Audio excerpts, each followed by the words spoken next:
Θέλω την προσοχή σας, γιατί δίνουμε ένα δώρο που πρώτη φορά το δίνουμε. Έχει πολύ μεγάλο ενδιαφέρον και πολύ μεγάλη αξία.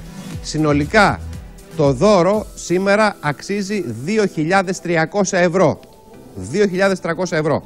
Θέλω όμως καλύτερα να το δείχνω κιόλας για να σας το λέω. Σήμερα λοιπόν κερδίζετε αυτή εδώ την πόρτα ασφαλείας χωρίς τη Λάουρα. Είναι μια πόρτα ασφαλείας μπαλωμένος.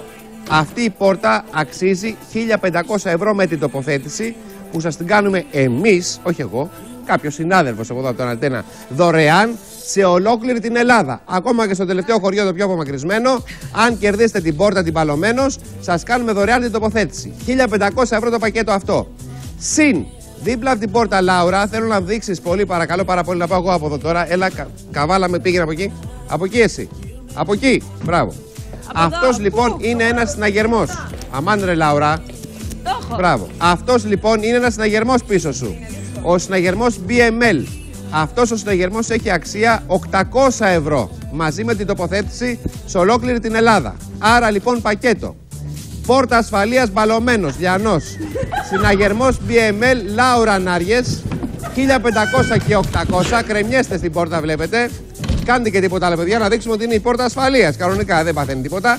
Συνολικά 2.300 ευρώ. Πακέτο απίστευτο σήμερα για την ασφάλειά μας. 90-11-51-51-10. Βλέπετε τη χρέωση, ξέρετε και τον τρόπο πιο γρήγορος είναι αυτός που είναι ο τυχερός. 1 παρατέταρτο.